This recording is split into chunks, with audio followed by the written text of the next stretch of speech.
Say what y'all want, but the NBA always has the best offseason drama with its crazy free agency and insane trades. The Thunder started the offseason off by getting Alex Caruso, but literally 5 days later, the Knicks pulled off the first official blockbuster, and wow, I cannot believe this happened. Seriously though, just earlier this year in January, Woj had reported that the Nets were supposedly going to try and build around Mikal Bridges, and now he's reunited with his Villanova buddies on the Knicks. Absolutely unbelievable. So let's talk the trade first. So the Knicks, of course, received Mikal Bridges and a 2026 second-round pick, and then get ready for this.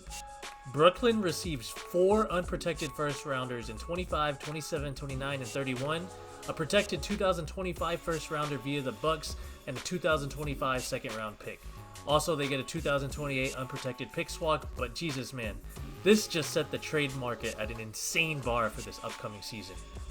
For the Knicks, this is obviously a win-now move. New York clearly had a chance to make it to the Eastern Conference Finals, but a wave of injuries to this roster had them lose to the Pacers in 7. But let's talk Bridges, man. This dude was a part of the trade that sent KD to the Suns, and Bridges shined during his time with Brooklyn. His time there saw him average 21.2 points per game to go along with 3.5 assists and 2.6 threes per game. Yeah, his efficiency took a big hit in Brooklyn, but that's because he was a top-tier role player, not meant to be a lead scorer, which makes this trade so good for him. The efficiency issue should rise playing next to his college buddies at Madison Square Garden, and the Knicks already have their office scorer and playmaker in rising superstar Jalen Brunson. We saw a trade 2 years ago that saw similar trade capital be dealt for a player, when the Wolves sent out 4 first-rounders and a first-round pick swap to go and get Rudy Gobert. While the positive results weren't immediate, Gobert did have a huge part in Minnesota's run to the Western Conference Finals this year. I do believe Bridges is a perfect fit for New York, but I do believe this is a little bit of an overpay. Remember, the Suns got Kevin Durant for literally the same amount of draft capital, but the Knicks were also one of the few teams capable of pulling this off without severely destroying their future. So does this truly make them a contender? If the Knicks re-sign OG Anunoby, which they are reportedly angling towards doing so, then yes, I 1000% say so. The team was devastating on both sides of the ball following the OG trade, and they will be one of the few teams that can truly challenge the Celtics when Bridges is in the starting lineup. I mean, just take a look at the Vegas odds. The Knicks were plus 1800 to win the title next year, and their odds were cut in half following the Bridges signing.